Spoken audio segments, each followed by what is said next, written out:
Hello everyone, मैं हूं आपके साथ पूर्णिमा शुक्ला। हमारे सभी व्यूवर्स का बहुत बहुत स्वागत है। हमारे साथ इस वक्त स्टारकास्ट मौजूद है लव इज़ फॉरएवर फिल्म की। उनसे बातचीत करेंगे और जानने की कोशिश करेंगे आखिर फिल्म में ऐसा क्या अपीलिंग है, ऐसा क्या खास है जो इसे बाकी फिल्मों से अलग बनाता है। हमारे साथ स्टारकास्ट एक्टर मौजूद हैं। रुस्लान मुमताज़ जी हमारे साथ हैं, साथ ही कर्णिका मंडल हैं। इन दोनों से बातचीत करेंगे। सबसे पहले रुस्लान जी आपसे शुरुआत करेंगे। फिल्म एक हॉरर फिल्म आप लेकर आ रहे हैं जिसमें आप बतौर एक्टर भूमिका निभा रहे हैं।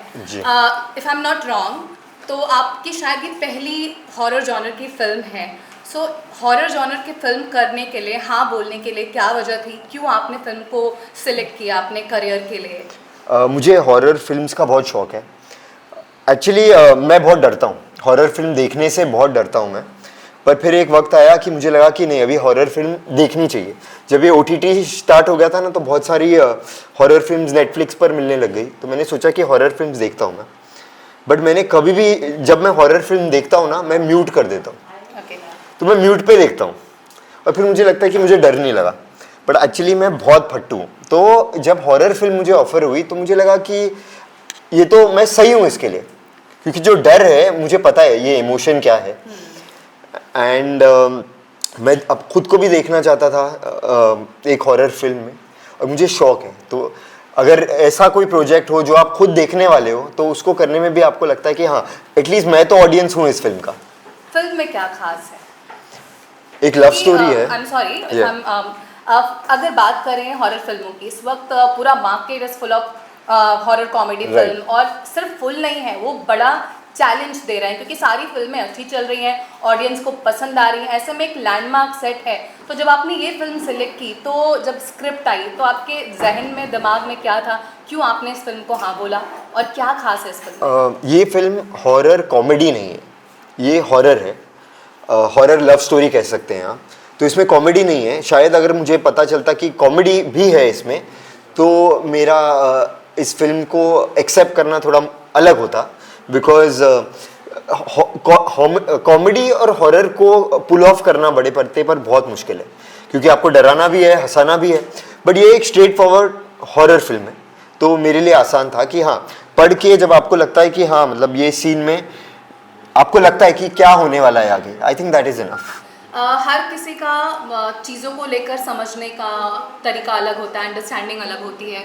तो जैसे रुस्लान जी का है, फिल्म की स्क्रिप्ट को लेकर अपनी अंडरस्टैंडिंग थी, जिसलिए उन्होंने हाँ बोला।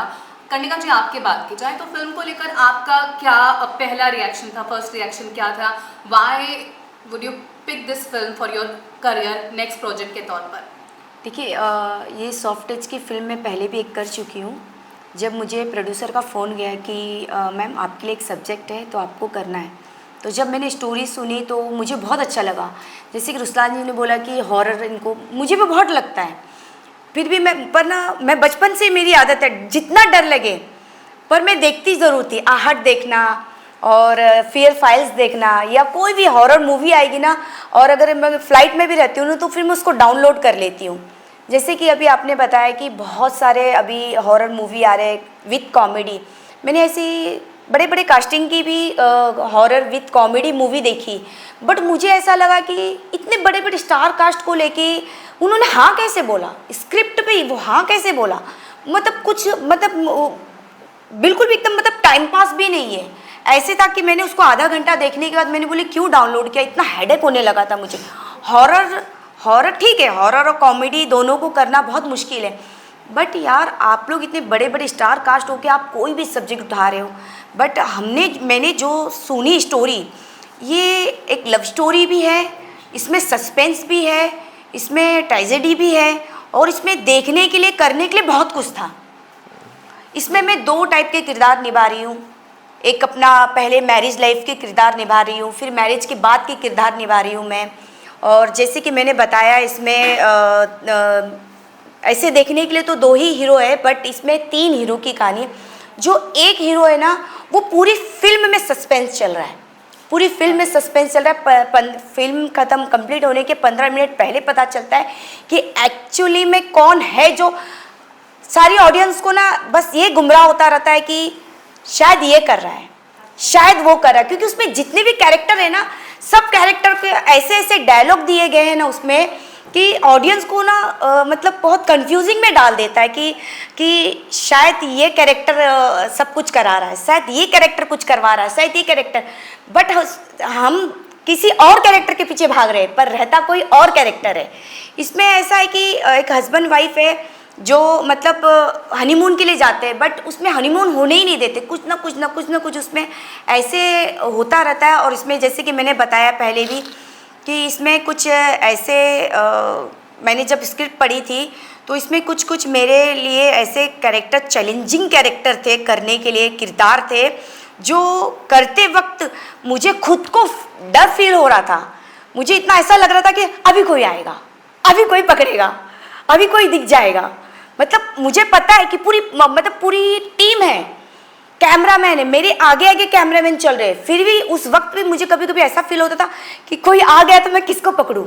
मतलब बहुत ही अच्छा परफेक्ट ऑरा है, पूरा परफेक्ट हॉरर है। हाँ okay. तो अब ये अक्सर हमने सुना है, बहुत बार जो आर्टिस्ट होते हैं वो बात करते हैं पोस्ट फिल्म के बाद, जब ये पूरी बन जाती है, कि कभी कभी ऐसा हेलुसिनेशन होता है, ऐसा इल्यूजन होता है जब आप हॉरर फिल्मों की शूटिंग करते हैं, तो आपको ऐसा महसूस होता है कि जो आप चीज़ें कर रहे हैं शायद वो आपके साथ वो ऑरा में मौजूद है। आप लोग का ऐसा कुछ एक्सपीरियंस हुआ कभी शूटिंग के दौरान? मुझे लगता है कि जो हॉरर फिल्म होती है ना, वो बहुत ही आइसोलेटेड जगह में शूट होती है।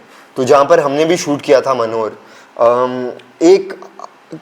एक हाउसिंग कॉलोनी थी, पर वो वहाँ पर कोई रहता नहीं था, अबैंडन थी। तो मतलब वो एकदम नया था, एकदम फ्रेश था। तो अभी तक शायद बहुत सारे जो बंगलोज थे, विलास थे वहाँ पे, वो बिके नहीं थे।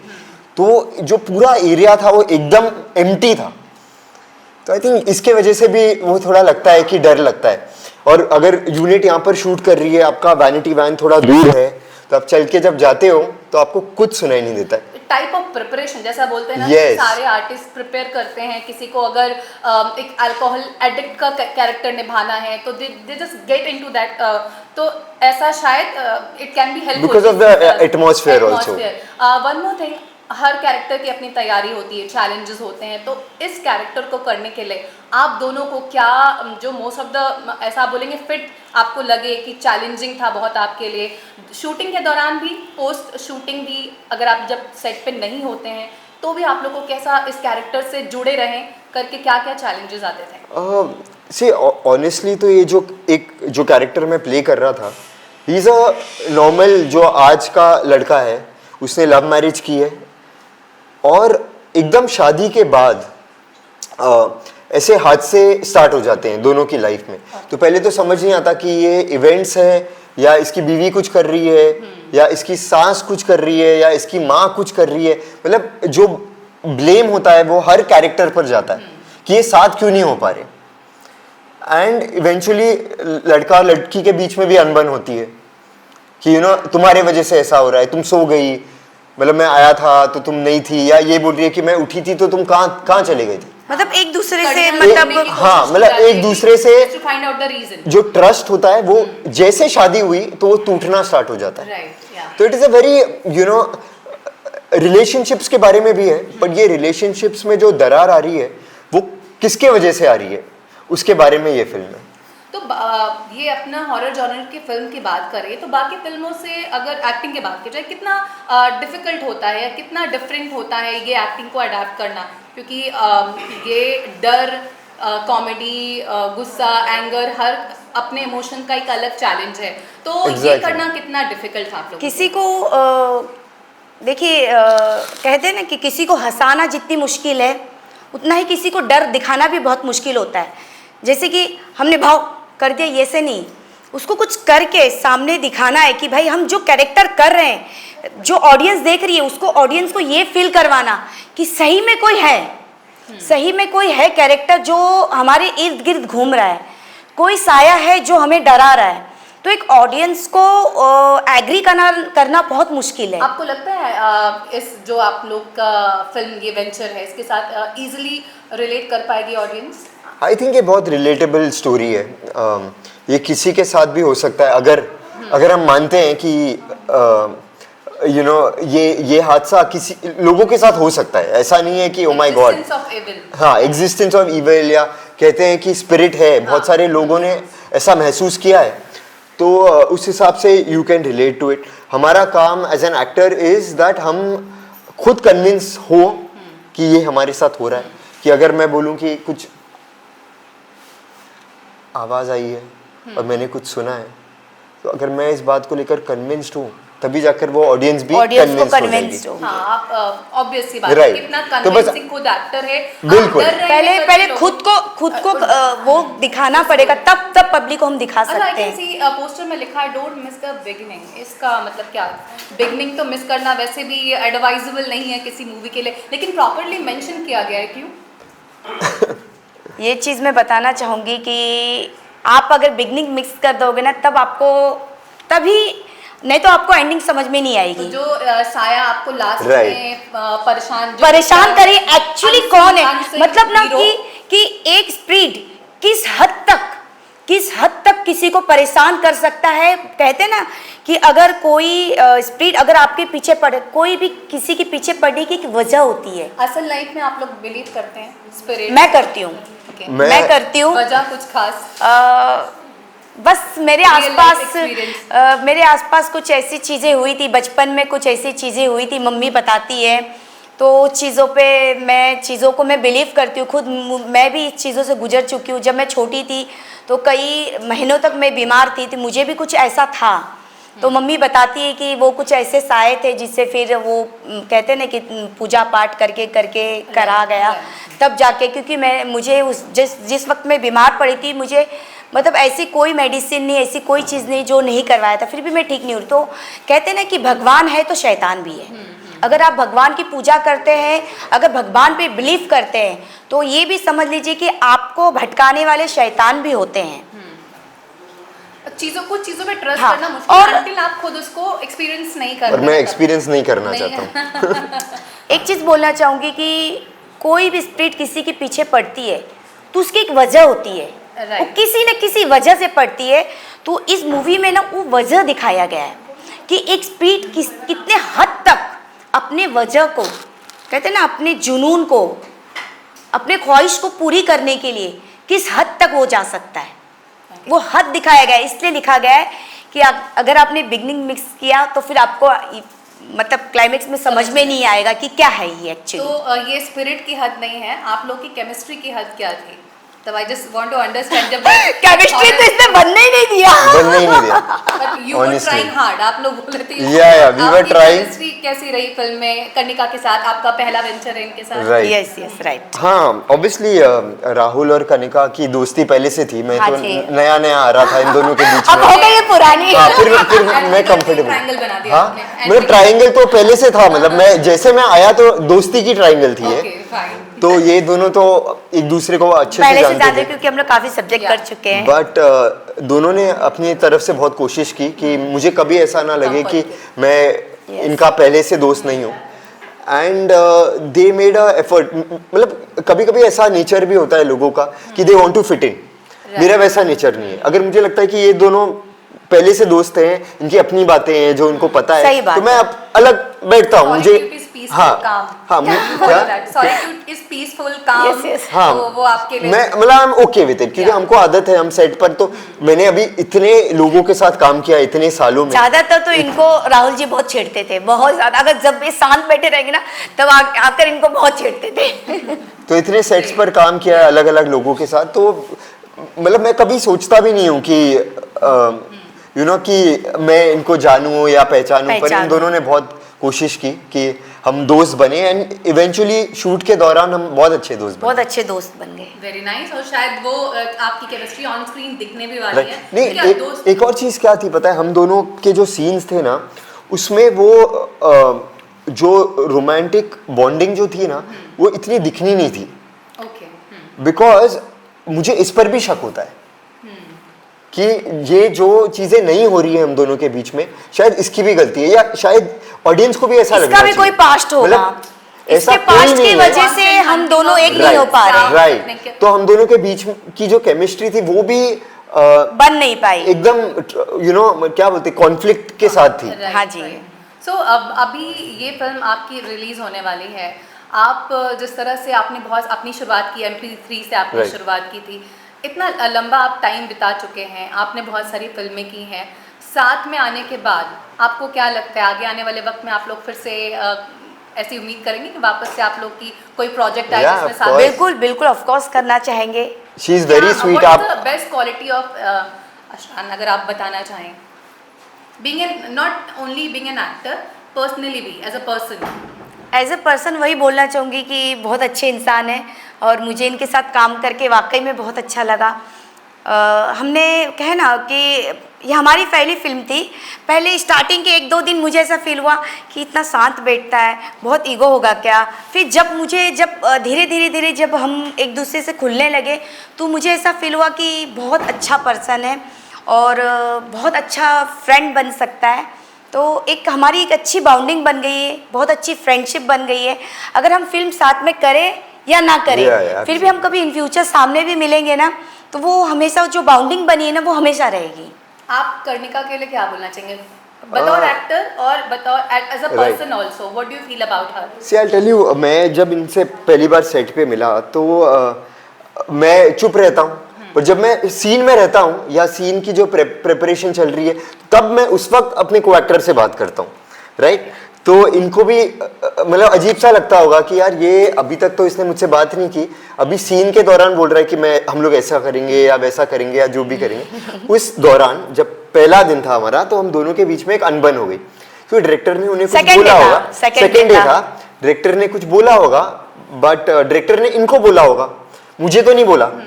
तो मुझे नहीं पता है कि सीन क्या डायरेक्टर ने इनको समझाया हुआ है। मैं शायद इनके सीन्स ऑलरेडी चल रहे थे तो ये ऑलरेडी सेट पे थी। जब मैं आया तो मैंने बोला कि हम दोनों ना ऐसा करेंगे, ये करेंगे। तो ये भी सोच रही थी कि यार डायरेक्टर ने ऑलरेडी बताया हुआ है तो हम उस हिसाब से करेंगे।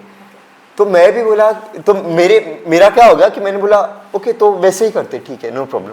मुझे लगा कि मैं बेटर कर रहा हूँ और इनको लगा कि डायरेक्टर ने बोला है तो डायरेक्टर के हिसाब से करेंगे। तो हम दोनों की ना 1-2 मिनट की अनबन हो गई। फिर उसके बाद मैंने भी रियलाइज किया कि गलती इनकी नहीं है, गलती मेरी थी कि इतना अब्रप्टली कोई को एक्टर आपको आके बोले कि ऐसे करेंगे या वैसे करेंगे, तो क्या होता है कि कभी अनबन हो जाती है। तो I went and I told her sorry, and उस मोमेंट के बाद हमारी बहुत अच्छी दोस्ती हो गई। Yes, the fact that so immediately she accepted my apology, and उसके बाद she never held it against me. उसके बाद हमारी जो फ्रेंडशिप हुई, मतलब जैसे सीन कट होता था ना तो हम लोग अपने आप में लग जाते, ऐसे नहीं ऐसा, ऐसा नहीं ऐसे, अपनी अपनी बातें चलती थी, मतलब इतनी अच्छी। So one more thing, I just want to pull out कि ये जो आप एक्टिंग आप लोग ने अपने करियर के लिए चूज किया है, एक्टिंग की बतौर एक्टर आप लोग बहुत हमेशा आपको सराहा गया है, एक रिकग्निशन मिला है। ये जो फिल्म को डायरेक्ट कर रहे हैं साउथ के एक्टर हैं एस श्रीनिवास, उनके साथ भी आपकी पहली मूवी है, right? Yes, right. How was experience? So जो हमारे डायरेक्टर हैं he is very passionate about the movie. मैंने बहुत सारे डायरेक्टर्स के साथ काम किया है, वो पैशनेट होते हैं, ऐसा नहीं है कि, बट ये कुछ ज़्यादा ही थे। एंड ही विल कम, इतने शान से आते हैं वो, ऐसे पास बैठेंगे एंड वो ऐसे समझाते हैं, धीरे आवाज में समझाएंगे, now you have come here and you have already done this, अभी इसके बाद ये है, मतलब इतने शांति से वो समझाते हैं। तो आप भी मतलब ऐसे हिंदी में भी साउथ रहता है, साउथ मिक्सिंग। तो उनकी हर बात को बहुत ध्यान से सुनना पड़ता है। एंड ही क्या बोलते हैं ना, जब कोई पैशनेट आदमी मिलता है तो उनका पैशन आप में भी आ जाता है, मजा अलग होता है। राइट। इसके साथ साथ एक और मेरा सवाल है, आखिरी सवाल भी, प्रॉब्लली बहुत कुछ पूछने को है, कहने को है, वक्त की अपनी लिमिटेशन होती है, टाइम की। वन मोर थिंग, अभी जैसे हमने शुरू में ही बात की, कर्णिका जी का अपना एक्सपीरियंस है या उनका अपना पॉइंट ऑफ व्यू है। आपकी हॉरर फिल्म आने वाली है, हॉरर फिल्मों का बार बहुत हाई है। अब फिल्मों में अगर आप बात करें उसमें क्या कंटेंट है नहीं है, उसको आप बीट इट साइड रखेंगे, लेकिन उनको ऑडियंस का प्यार बहुत मिला है, रेस बार बहुत ऊपर गया है। आपको लगता है आप इस कंपटीशन में ऑडियंस को लुभा पाएंगे, थिएटर तक खींच पाएंगे? जो काम हुआ है फिल्म के अंदर, ऑडियंस का प्यार बराबर मिलने वाला है? What do you feel? And how is the जोश? Because अभी तो दोनों तरफ से दो धारी तलवार है। आपको ये भी मालूम है कि हॉरर फिल्में आ रही हैं, उनको ऑडियंस पसंद कर रही है, फिर आपके पास एक बार भी है कि वहां तक आपको पहुंचना है। तो देखिए मैं सच पर्सनली बताऊंगा तो हम जो बड़ी बड़ी फिल्में आ रही है, भूल भुलैया या आप स्त्री 2 ले ले, तो उनका जो बिजनेस है, लक्ष्मी से शुरुआत हुई। हाँ, जो इन सारी फिल्मों का अगर आप बिजनेस देखोगे, हाँ। हम उनके साथ तो compete नहीं कर रहे, ये नहीं बोल रहे कि हमारी फिल्म उनसे ज़्यादा बिजनेस करेगी, ये नहीं कर रहे। बट मेरा इस फिल्म को चूज करने का ये जो इम्पोर्टेंट बात थी कि अगर फिल्म आप थिएटर में ना जाके देखो बिकॉज ऑफ स्टार वैल्यू या जो भी बहुत सारी चीज़ें होती हैं जो आपको थिएटर तक लेकर जाती है, वो ना हो, पर आप घर पे बैठकर OTT प्लेटफॉर्म पर ये फिल्म ज़रूर देखोगे। तो I think that is at the end as an actor आपको क्या चाहिए होता है, ऑडियंस चाहिए होता है, दैट इज अल्टीमेट, राइट। तो that is the way I look at this project. Horror film हम देखते हैं। मैं एक चीज़ बोलना चाहूँगी कि आजकल की जो ऑडियंस है ना, उसको स्टार कास्ट नहीं चाहिए। बड़े बड़े स्टार कास्ट की भी मूवी फ्लॉप हो जाती है, उनको आज कंटेंट चाहिए। अगर आप स्टोरी चाहिए, अगर आपकी स्टोरी अच्छी है तो पब्लिक जाएगी देखने के लिए। सैराट को एक टाइम किसी ने छोटी मूवी समझी थी, पर उन्होंने बहुत रिकॉर्ड तोड़ा था। तो मैं ये नहीं कहूँगी कि मेरी मूवी रिकॉर्ड तोड़ेगी, वो तो ऊपर वाले को पता है कि उनकी क्या मर्जी है। बट इतना तो ज़रूर बोलना चाहूँगी कि ये मूवी देखने लायक है और ऑडियंस को बहुत पसंद आएगी, क्योंकि हमने बहुत अच्छे से कोशिश की है। और मैं बार बार यही बोल रही हूँ कि ये आजकल की जो हॉरर मूवी उससे एकदम हटकर है और बहुत अच्छा है। तो एक नई हॉरर फिल्म आपके सामने जल्दी थिएटर्स में होंगी। आप सबसे स्टारकास्ट के साथ हम भी यही अपील करते हैं, please go and watch the movie, theatre तक जाइए, फिल्म देखिए। Thank you so much both of you, आपने अपना इतना कीमती वक्त दिया and you have talked a lot about the film and about yourself. Thanks a lot, it's really a pleasure talking to you both. Thank you so much, thanks for watching.